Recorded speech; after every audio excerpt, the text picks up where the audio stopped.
This is the first in the Bellinger series. I read this last month. I gave it 5 stars.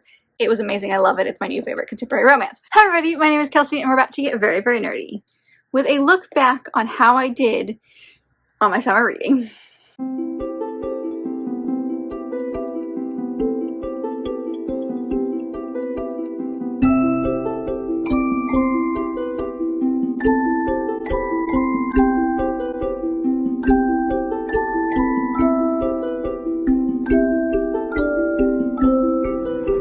With fall fastly approaching, I will of course be doing a fall TBR. Actually, it's the next video that you guys will be seeing. So I thought we would do just a quick wrap up of how I did on my summer reading. I've never actually done a wrap up for this kind of TBR before, just to see what I did, mostly because the last couple of years I completely abandoned said TBR.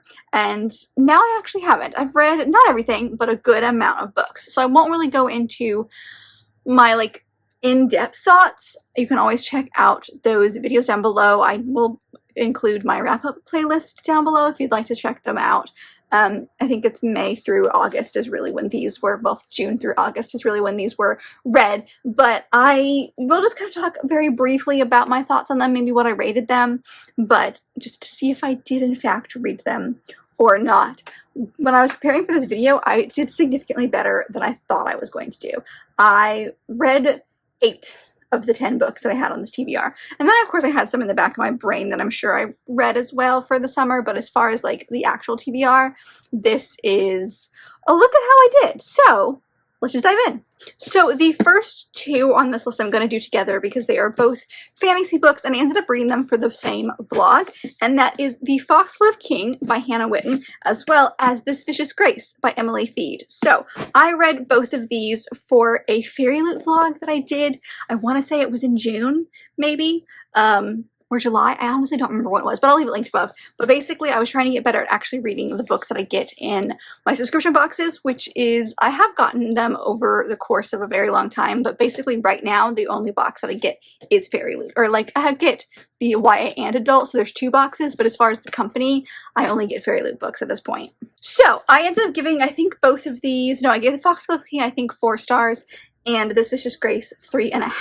So I won't go into too much detail, but they were fantasy romance-ish kind of books. We have The Foxglove King, which was, I think, the very first adult Fairy Loot I got. But this one follows our main character, Lore, who was born in the catacombs of this city. She has this very special type of magic, and at the very beginning of the book, she is a drug runner for a couple of kingpins, if you will, in the city, and gets caught by the king. And she's like, great, I'm going to be executed. But the king has different plans. He wants to use her to help him out with a couple of things. So he basically creates this identity for her and puts her in court and basically asks her to spy on the prince. So you've got her, you've got this world's version of a monk who has become really close with her and is basically being used as her personal guard as well as her key to get into society. And then of course you've got the prince. So it is a love triangle ? Of sorts between them, but it is way more than that.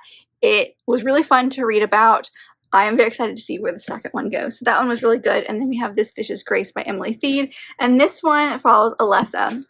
And she has this gift. And in this world, she is, I can't remember what she's called, but she's this special power, which basically means that she has a partner and that partner has a special ability. And her job is to amplify said special ability so that when the apocalypse or whatever big bad thing that comes to their island, she can use her powers to amplify her partner's powers and therefore save them. Well, hers backfires so that when she touches her partner, they die instead of being, their power being used. And so the book starts with her third partner dying, basically. And so she is tired of this. There are some preachers out there that think that by killing her they will save everybody else. So she decides that she will do this one more time, but she invites everybody who has a special magical ability. It's a very specific group. So she invites all of them over to the palace to basically get to know her, and in her brain, by the end of this, she will get to know them better, and one of them will volunteer to be her person. At the same time, she has this guy named Dante, who's a street fighter, and she just decided to hire him as a personal guard because the guards in the castle are out to get her as well. So like she doesn't feel protected. So you've got their dynamic, and then you've also got these like 7 or 8 other people who are showing off and like showing their skills and kind of like learning alongside Alessa. So it is very much inspired, I think, by Italian culture, if I remember correctly. So I gave that one 3.5 and this one 4, but I really enjoyed both of those and I read both of them. So yay. I then read To Swoon Into Spar by Martha Waters. I ended up giving this one 4 to 4.5. I can't remember exactly what it was, but this is the most recent in the Regency Vows series. It is a historical romance series that I have really enjoyed. It's the same friend group and they're all their respective romances. This is the 4th book. There's one more coming out next year and then the series will be over. I put this one on my list because I love a good historical romance. I thought the vibe was spring. I really like to read contemporary and historical, but mostly contemporary romances when it's summertime. And this one was one of the ones that came out, I think this year, or it came out last year. It came out this year, I think. And I just really wanted to kind of get caught up on the series. Yes, it did come out this year. So this one follows our main character, Pinvale, who is a duke. No, he's a viscount. And his ancestral home has been owned by his uncle for a very long time, and all he wants to do is own it. He wants his home back. And so his uncle will not sell and will not sell and will not sell, and finally decides to sell to Pinvale, but as a stipulation or a caveat to being sold, he basically asks Pinvale to marry his ward, Jane. And so Jane comes to London, they meet, and they don't hit it off quite well, but they agree to this marriage of convenience. Well, Pinvale is obsessed with his home, loves it, but he's always lived in the city, and Jane has always lived in the country and really just likes to be left alone. So she stages a bunch of hauntings in this house, hopefully to scare Pinvale off. So it is a semi-practical joking vibe through it, but it was perfect for end of summer, beginning of fall because of that haunting vibe. It has very much, it's not scary by any stretch of the imagination, but it does have like a few thriller, suspenseful, that's probably a better word, suspenseful moments within it, but it's their romance, and I very much enjoyed it. So I did finish that one as well. Another one I read, I think for a vlog that I did end of June or beginning of July, I did like a summer vibes vlog. It's a whole 5 minutes, so if you'd like to check it out, feel free to. And one of the books I read in that was Secrets of a Summer Night by Lisa Kleypas, which is the first book in her Wallflower series, but the only book in the series I haven't read yet. So I ended up reading, I think it was the 3rd one, then the 2nd one, then the 4th one, and now the 1st one. So I kind of like skipped all over the place, but it basically is a series that follows these 4 women who at the beginning of this book, they are all considered wallflowers, and they all have decided that they all need to get married for certain reasons, and so instead of like kind of competing with each other, they're going to help each other out. And so that's where we start here. We start with our main character, Annabelle, who comes from basically no money. I mean, yes, she has a title, I think, or her father has a title. She's like part of the gentry, but they don't have a lot of money left. And so she really needs to marry, but the problem is she doesn't have any dowry to give. So a lot of people won't marry her, but they are very interested in making her their mistress. So you have the character of Simon, who is very interested in Annabelle, thinks she's very, very attractive, and is very interested in making her his mistress. And of course, she's not a fan of that. And so it's their conversation. But I liked it because we really got to see the beginnings of these friendships. I really enjoyed the other books that I've read in this series by this author. I thought they were all very well done, and this one was very good as well. I can't remember if I think I gave this 3 stars. It wasn't my favorite, but I did enjoy my time reading it. Is that right? 3?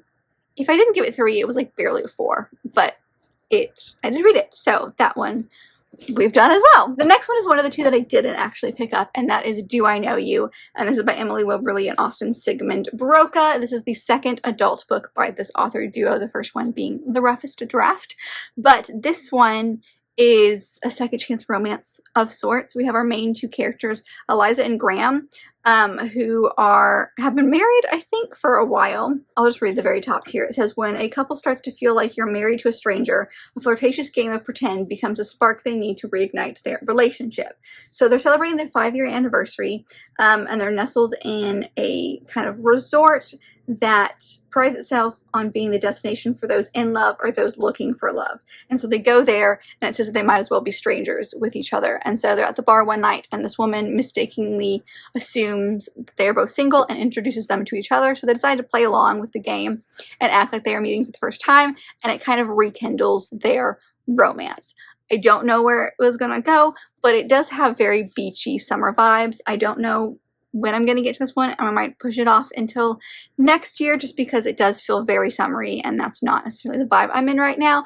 But that all depends on how I feel about the other book that I'm reading by this author duo. I have read some other YA books, but none of their adult books. So I'm going to just see how my time goes there. But I just didn't make time for it. I really wanted to, but I was really in not the contemporary mood until relatively recently, and then I was in a very specific type of contemporary mood. So the mood just isn't hit for this one quite yet, but that's okay. We have so much time to read that one as well, but that's one of the ones I didn't finish. And then also for that vlog where I talked about the summer book from Lisa Kleypas, I also read My Killer Vacation by Tessa Bailey. I ended up giving this one 3 stars.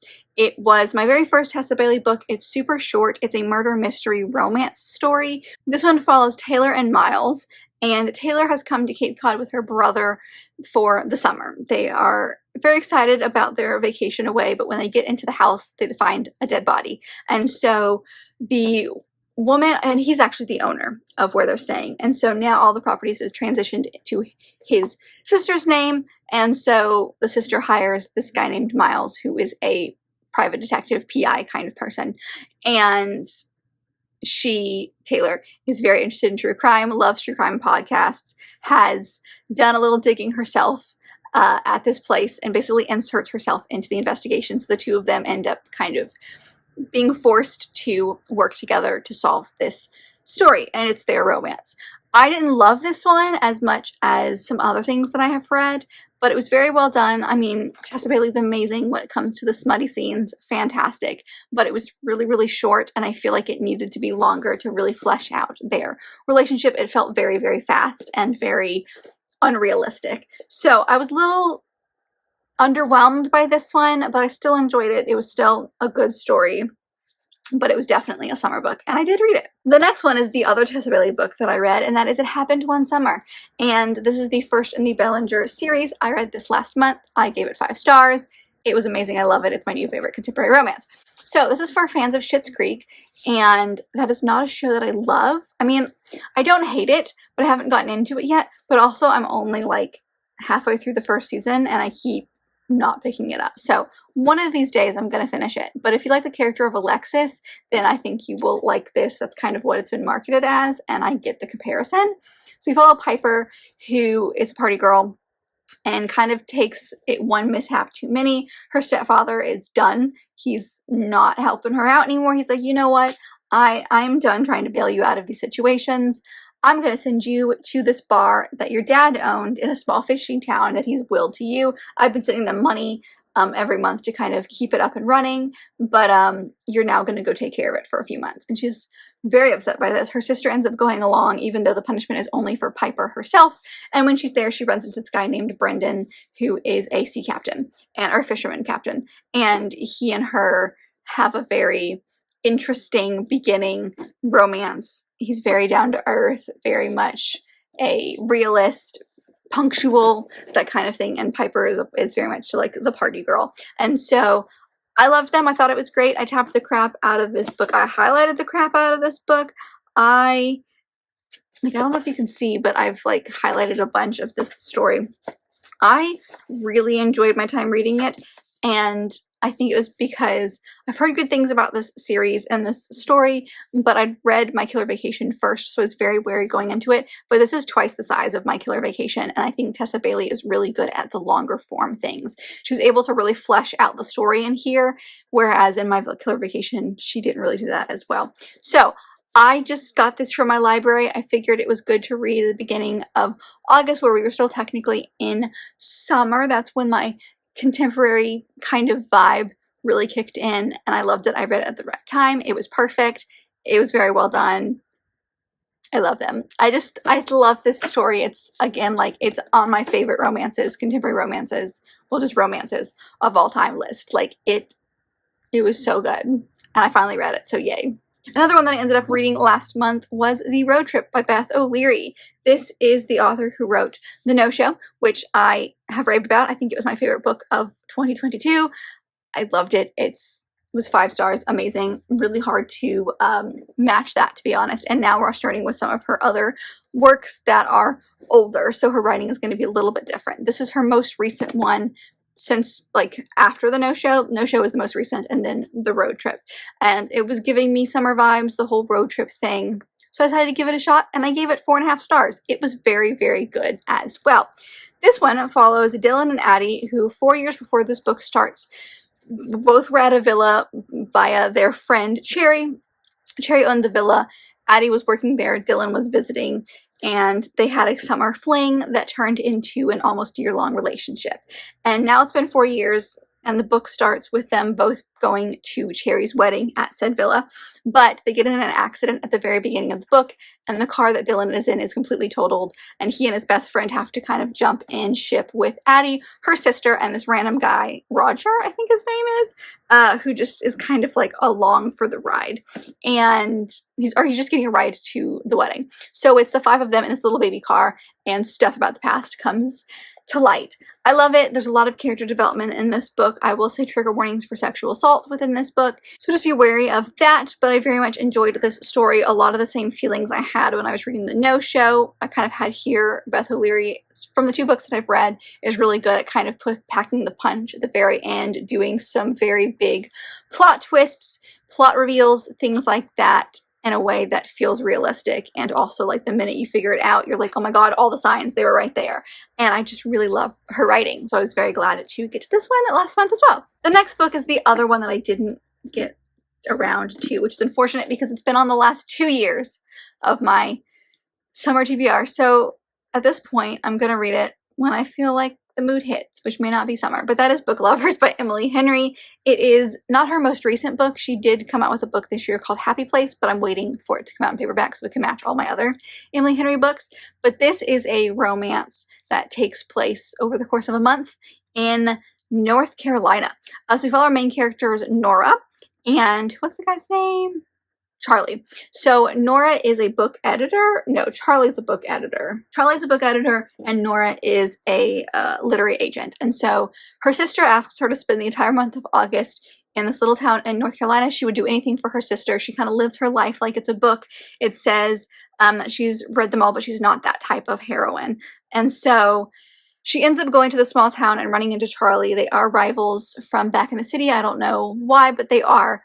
And she keeps running into him and having these very meet-cute moments with him. And it's their romance in the small town of North Carolina. So I don't know what we're going to get into with this one, but it is very much for book lovers. I've also heard that her new book, Happy Place, is amazing. So I really want to read this one. Not that I need to read this one before Happy Place, because they're all standalones, but I would like to read this one since I've had it for a couple of years. It came out in 21, I want to say. So it's been a hot second. No, it came out in 22. Just kidding.